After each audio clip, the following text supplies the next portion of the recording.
Kirk is gay, Robert's gay, Lars is gay, but the gayest is James.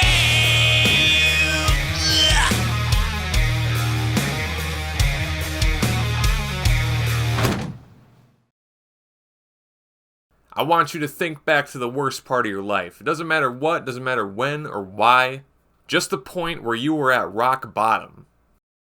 Now imagine if someone recorded all of it and sold it at Walmart for all to enjoy. Oh, hell no, man. What the fuck? Metallica's Saint Anger might just be the most hated rock album in history.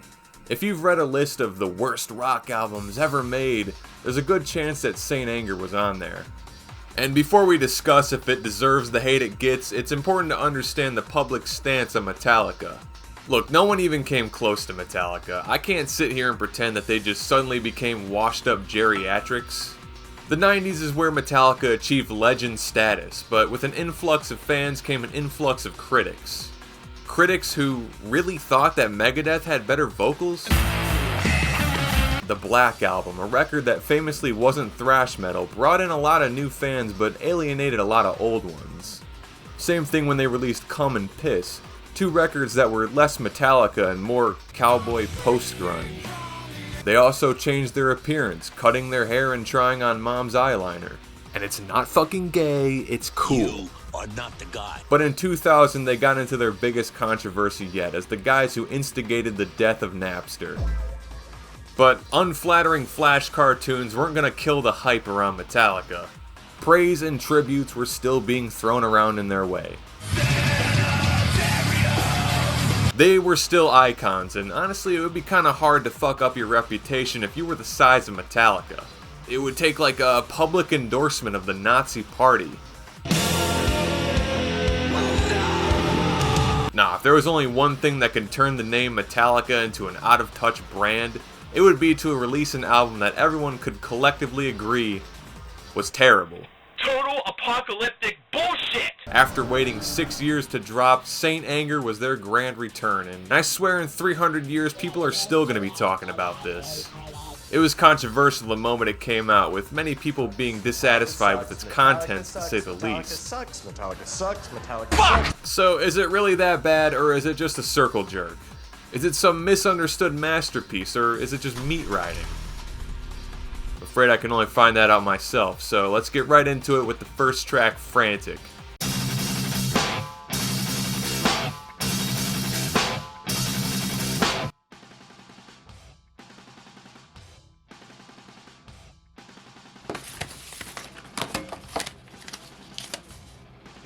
What the hell was that?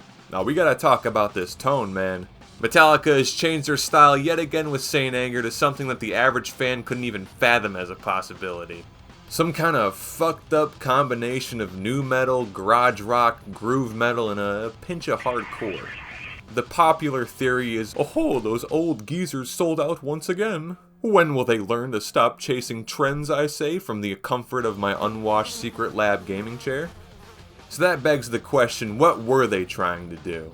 And I'm gonna go with the answer straight from the source. The producer Bob Rock says this was an attempt to go back to the sound of the old garage days. This were to be a raw and dirty sounding album. A little something to let the people know that Metallica was back, and they were fucking pissed. If I could have my wasted days back, would I use them to get back on track? The guitar tone is very industrial. The heavy distortion on that and the bass immediately let you know that you're in for something nasty. By the way, the bass is temporarily done by Bob. More on that later. The main riff and the breakdown, they're just catchy as hell. The high energy and chaoticness of it makes me want to thrash until my spine is looking like a Mortal Kombat finisher. Even the chorus, which is this cleaner section, adds a nice contrast in the overall mood. You know, it's not James screaming in your face the entire time. Keep searching, keep on searching. The song is called Frantic, and switching between emotions helps it give off an unstable vibe. Unfortunately, that's about as nice as I can be, because everything else sounds like Saint Ass. The snare drum, man, I'll be the first to say it. It was a bad idea. The tuning isn't even the problem, it's the mixing. The hollow trash can snare is actually pretty staple in a lot of alternative metal from the 90s. Yeah, and also in a lot of death metal and grindcore, but this isn't fucking grindcore. These guys play with kids on Jimmy Kimmel. Listen to the Helmet song Wilma's Rainbow. It has the exact same sound as the Frantic snare.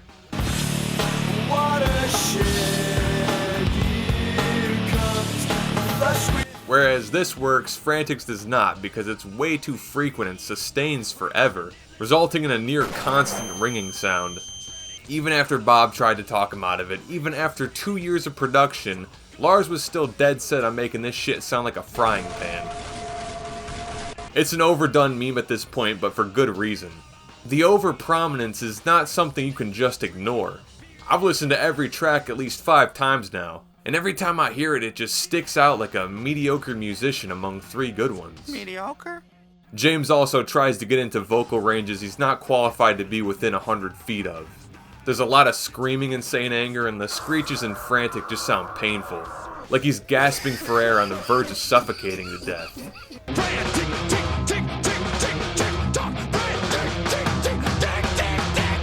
Another dank meme from this album is the line, "My lifestyle determines my death style." Now, call me crazy, but I think that line is killer, and it could have actually been cool.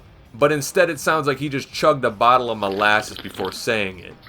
My lifestyle determines my death style. My lifestyle determines my death style. What it sounds like is a dad. A dad who's trying to embarrass you, screaming Metallica lyrics while he picks you up from school. I want to love Frantic. I wish I could, because the guitar tone and riffs are sick. The pacing and energy are there, but the vocals and drums are horrendous, and it feels like it's missing something. Frantic gets a 6 out of 10. Not a bad start.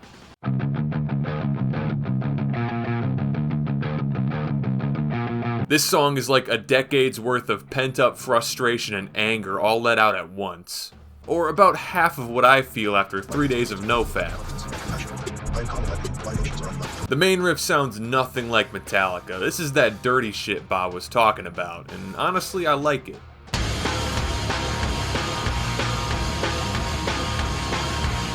What I don't like is the shitty butt rock verse. It just kills the whole flow, unlike in Frantic.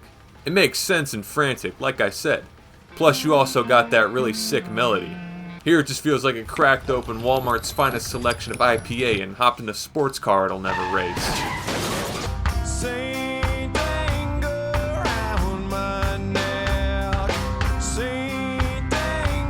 What I mean is it's Nickelback. It holds Saint Anger back from being a really aggressive track, like one would assume from the intro. Okay, I'm not trying to be apathetic. I know what James is going through. This is supposed to be a very personal and emotional record. Art should be human, I mean, you don't need me to tell you that. But I will say it should be done with some level of elegance, as that's what separates emotional art from, well, just emotions.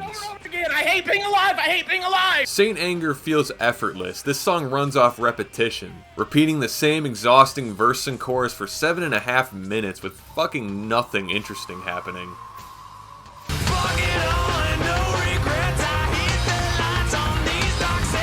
Even if you look deeper into the lyrical content, it's not like it's saying much. Lazy writing and genius lyrical works such as "I feel my world shake," like an earthquake.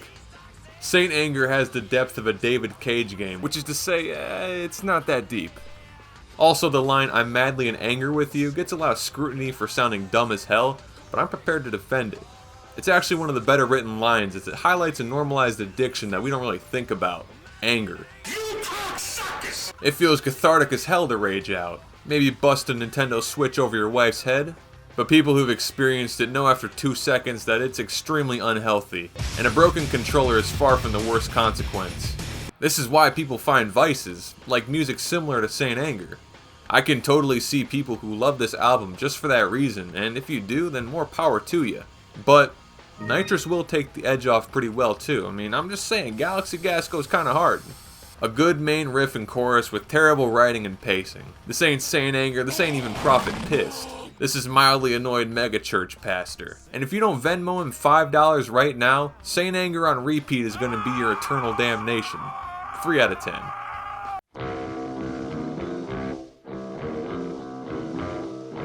Track 3, Some Kind of Monster. which I will get into, but I feel like I need to address the elephant in the room.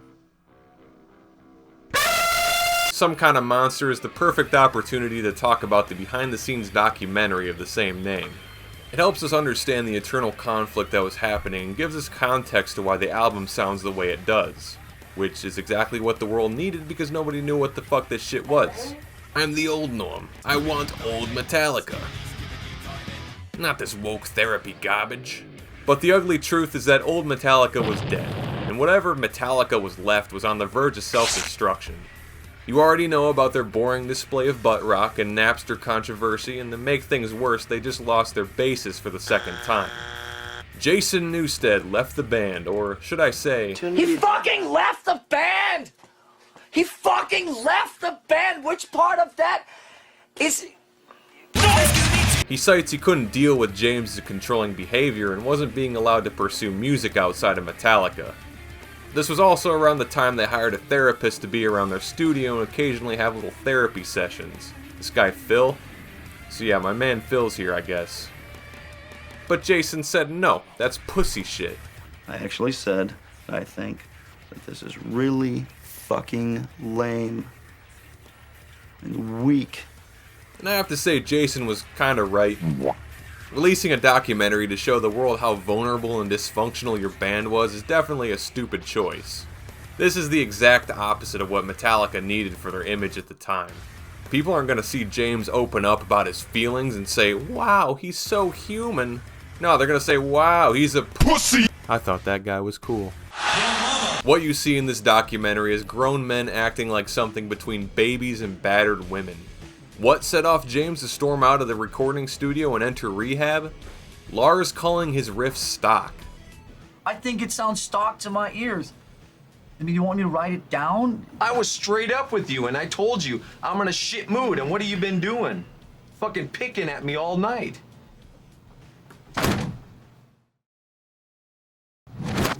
After returning from rehab in 2002, you can really see the cracks starting to show. Immediately, James has this new rule where he can only work from 12 to 4, and it causes Lars to flip out. See? Fuck. Fuck.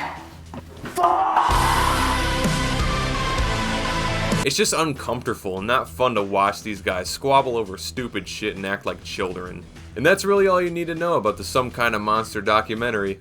It made Metallica look like even bigger dickheads and showed the world the fall they had from being badass metal gods to dads.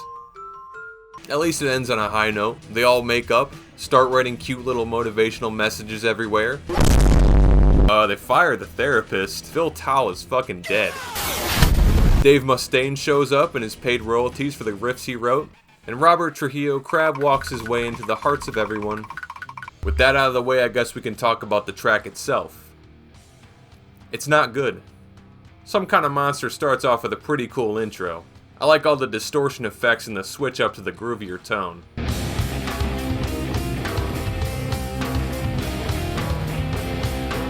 But then it just keeps going, and going, and going, and I just want the damn song to start. Cut to the chase and fucking play, okay? The idea was portraying this Frankenstein monster to represent Metallica at the time, listing off all the parts that contribute to the negativity. It's a pretty cool concept on paper, but they made it so boring. After a while, these lines just mean nothing. It feels like he's making shit up on a tangent. These are the lips that taste no freedom. This is the field, it's not so safe. These are the cocks that I must suck. This is the rump that I must shake. Like, it just gets old. And the chorus does not help. Like, it's fine at first, but every time I have to hear James slur the intro, like he's tweaking off a Billy Kimber Mario Kart, I get one step closer to becoming the Joker. Some kind of monster. Also, they like doing this thing where they throw a bunch of random shit at the wall in the last 2 minutes. Here it's this ominous I'm in us chant.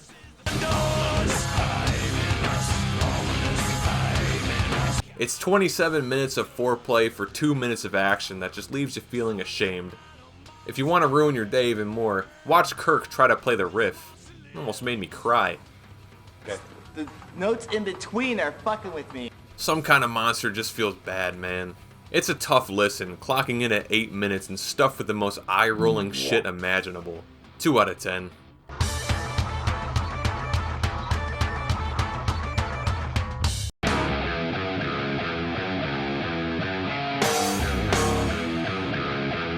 Dirty Window is one of the better tracks on Saint Anger. It's almost a banger, but it is not a banger. And I know bangers. Dirty Window's lyrics were inspired by James seeing himself act out in the documentary. By the way, very noble of him not to shut the whole thing down as soon as he saw that. I see my reflection in the window.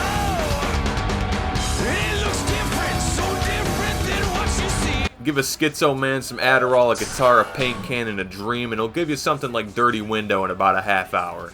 The song's got that vibe of relentless aggression. Shit makes you want to whip a McLaren down a residential road. It's got a nice main riff, simple yet effective. And the pre-chorus adds a nice contrast similar to Frantic. I'm judging, I'm jurying. Yeah, it's basically what this song is, the Frantic pre-alpha build, before anyone could hear it and give their feedback. And I would say, delete that. Protector! Protector! Rejector! Infector! Protector! Rejector! Dirty Window is full of weird-ass choices that weigh the song down, just like that chorus you heard. And I don't want to be a hack and dwell on the snare forever, but it's impossible to ignore when you have songs like this, where Lars pulled an oil drum over my head and started beating the shit out of it with hammers. And the song just kind of fizzles out with a really questionable outro. Drink from the cup of denial.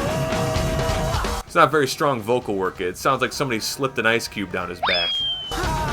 There's so much missed potential. Metallica made Ride the Lightning, Master of Puppets, and Graduation. They are great songwriters without a doubt. And as I said before, I like a lot of what Saint Anger has to offer, there's just no quality control. There's a reason why you can find so many of those Saint Anger fixed projects out there that cut out all the nonsense. If there wasn't any good ideas to salvage, no one would even think of robbing this grave. But as it stands, that's all Dirty Window is. Good ideas. 4 out of 10.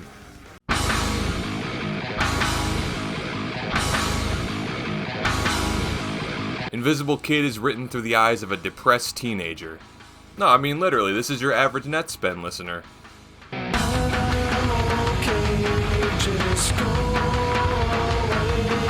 Come on, you can't tell me that doesn't sound like the caption of some dude's blank story. Invisible Kid is what I imagine it would sound like if you filled your ears with concrete and went to a Slipknot concert. For some reason when the vocals kick in, it sounds like one constant brown note. It sounds very flat. An unintended upside of this is that the snare drum is properly mixed. It sits comfortably at the back of the mix where it won't bite any of the other kids. Fucking bit me, yo! But because of this flat sound, the song has no real energy. Come on, it's a brain-dead nu metal riff. I could be moshing. But you don't get that impact because it's compressed to shit. Invisible Kid, suspicious of your touch. Don't want no crutch, but it's all too much. It's also 8.5 minutes, so you already know my brain is turned into meconium. This album's got a real big problem with overstaying its welcome, especially on Invisible Kid. Why does Saint Anger need to be 75 minutes long with only 11 tracks? That's an average of around 6.5 minutes per track. You know how many songs on Saint Anger need to be 6.5 minutes? None. Now Metallica is no stranger to writing longer tracks. One of their most popular, Master of Puppets, is the same length as Invisible Kid. But unless you're lobotomized, no one's reaction is going to be, ew, 8 minutes. Because Master of Puppets can blast the fluoride off of any Zoomer's calcified pineal gland. It's engaging the moment you press play. There's clear sections, you know, the intro with that build up into the main song, that heavy ass bridge, that kick ass solo, and ooh, that interlude, man. Your reward for sitting through Invisible Kid is this dog shit bridge with some of James's worst vocals.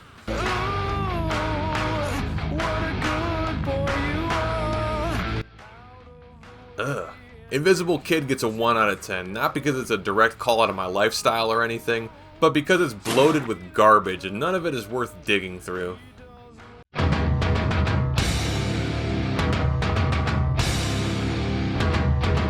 James overcomes the negative influences in his life and fights the demons out of his head. Get 'em out my head! Get 'em out! Piece of shit, motherfucker! You're never gonna gonna break my fucking mind! My World is a pretty interesting track compared to the rest of Saint Anger.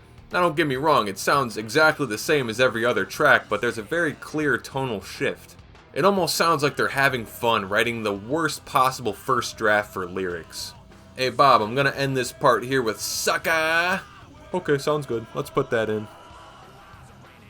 What? Sucka! This track has some of the worst lyrics in the entire album, and it's all because of this phoned-in tough guy act James is putting on. Look out, motherfuckers, here I come!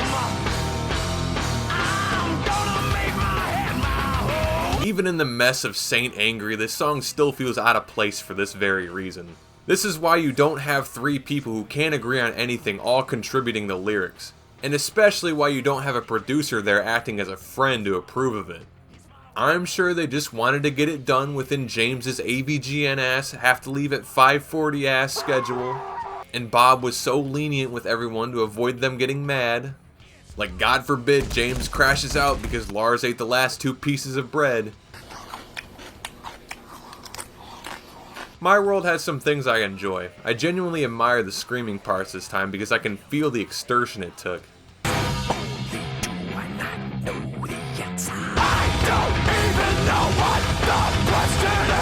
Doesn't feel half-assed, like he wasn't trying to wake up his parents in the other room.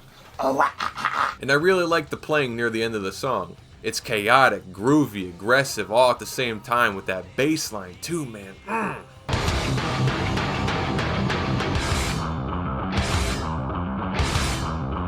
It's funny because this is what Saint Anger should have been. Go crazy, go stupid, not hollow. The idea was to let everyone know that Metallica was back and that they were bad dudes.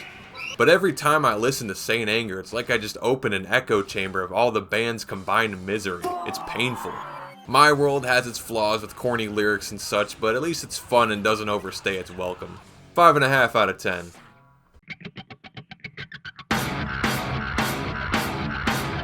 Well, this already sounds like someone ripping ass. Shoot Me Again has the most nu metal sound to anything off of this album. I mean, the main riff literally sounds like some Follow the Leader era Korn.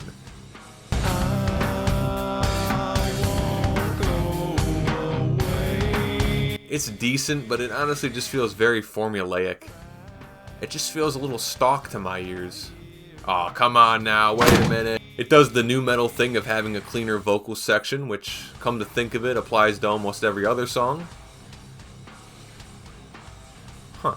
Yeah! I can't blame people for writing this off as trend chasing when it undeniably has that alternative metal sound from the early 2000s. A generic one at that.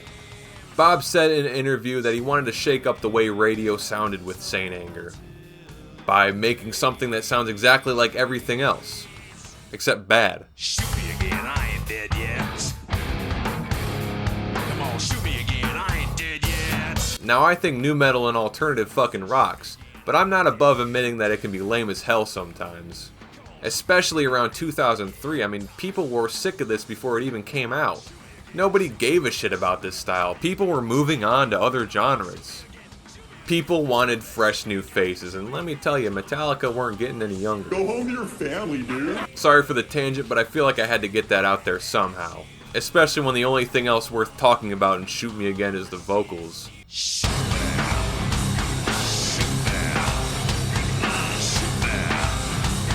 James has this weird, buttery smooth delivery with a southern twinge that just doesn't work. Hey, you know, talk about a thing on Shoot Me Again, man. Saying shoot me can't shoot me again.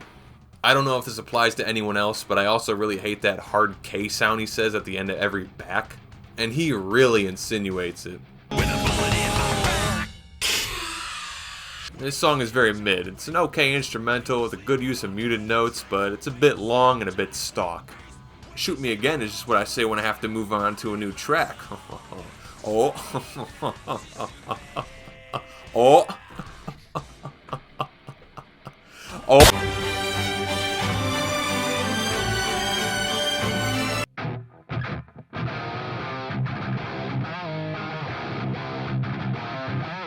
If there's one saving grace in the septic tank of Saint Anger, it would be Sweet Amber. Everyone's always like, oh yeah, the album is trash, but you gotta listen to Sweet Amber, dude. Sweet Amber fucking slaps! And after hearing this, Yeah, they're right.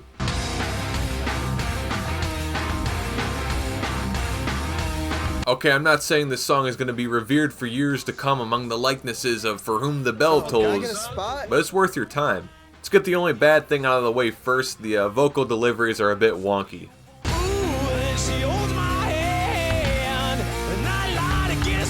Lyrics can be a bit iffy. Wash your back.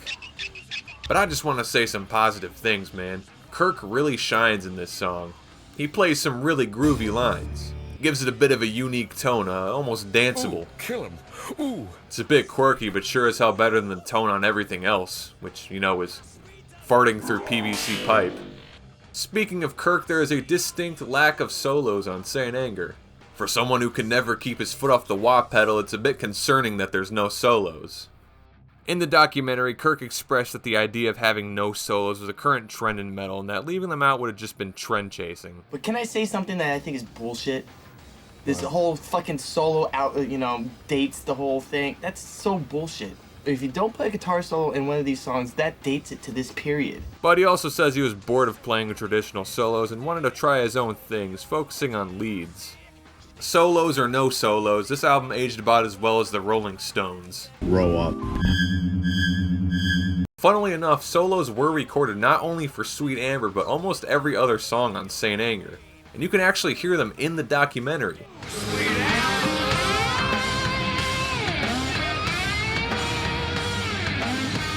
Funnier enough, Slipknot actually started putting solos in their songs starting in Volume 3. You know, the guys who were on top of the alt metal scene. So they could have been 2 steps ahead with this whole genre evolution shit, but chose to sound exactly like everyone else. I know Metallica said they wanted to implement as many new ideas and riffs as possible, but axing something so deeply rooted in your identity? For this? You can't do it. It's disgusting. A solo would have fit flush between the bridge and breakdown, which, by the way, are insane. Easily the best 2 minutes on this entire album.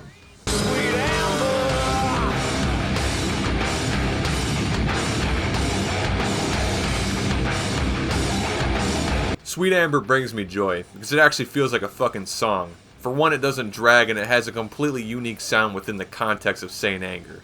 And it also has a clear payoff at the end of the song. It's getting a 7.5 out of 10. I knew the Goats would pull this one off. Saint Anger sweet, baby. We getting out of rehab with this one.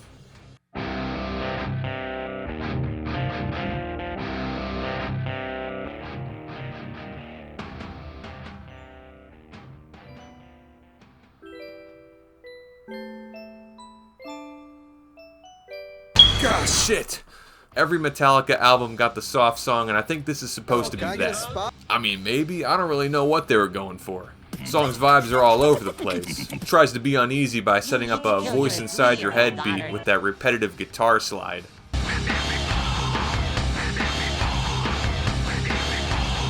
Then the chorus is the designated soft section.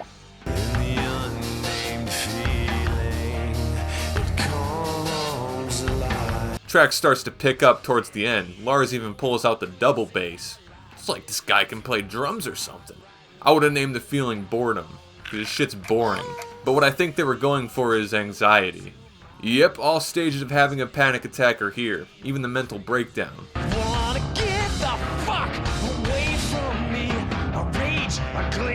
Why are people raving about Puss in Boots getting some head when Metallica did the whole realistic panic attack thing better 20 years earlier? Kirk's leads are pretty cool, and I appreciate the conceptual direction this song takes. But I don't appreciate it enough to ignore how much of a slog it is. The Unnamed Feeling ain't horrible, but it's not something I want to come back to. 4 out of 10.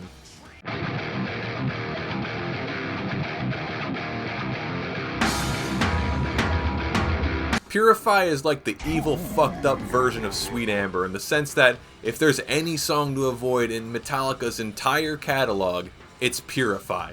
Whatever you do, don't listen to Purify. Worst mistake of my life. And after hearing this, yeah, they're right. Tear it down, strip the layers off my turpentine, old paint, old looks. I fucking hated everything that Purify tried to do. The anti-harmonies on James's shrill cries of help are agony.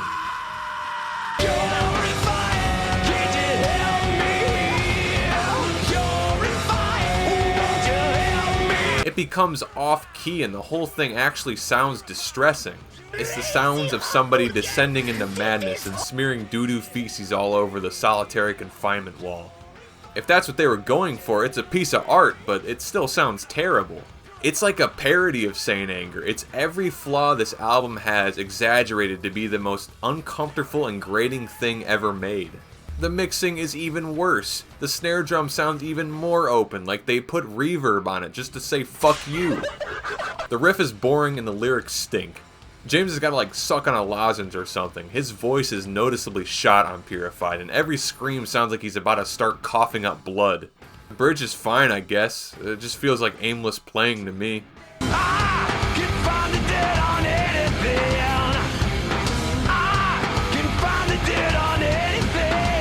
And the ending almost feels like it's building up to something, but you know the prophecy. It just ends abruptly, and you know what? Good. Truly, this is Metallica's Revolution 9. It gets a 1 out of 100. Send that shit to Davy Jones' locker and let's move on.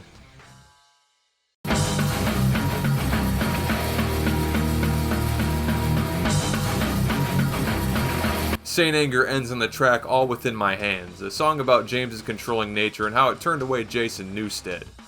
Yes! Yes! I fucking love band drama! The Metallica situation is crazy. All Within My Hands does a decent job of switching up the rhythm through its almost 9-minute runtime. I wasn't bored out of my skull like in Some Kind of Monster or Invisible Kid. All within my hands. Squeeze it in. Crush it down. It's structured almost like a System of a Down song. Verse leads off with clean vocals and a little run at the end, and the next verse is a loud, aggressive one. But can you guess what I'm gonna say next?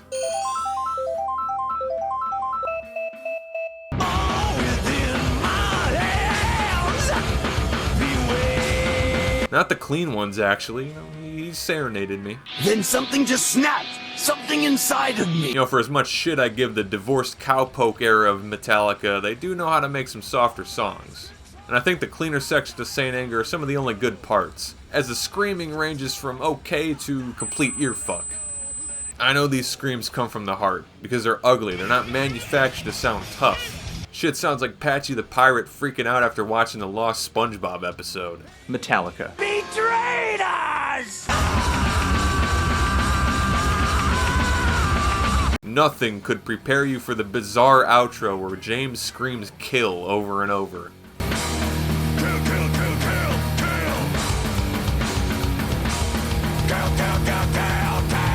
I would be fucking scared for my life if James handed me a piece of paper that just said kill on it 38 times.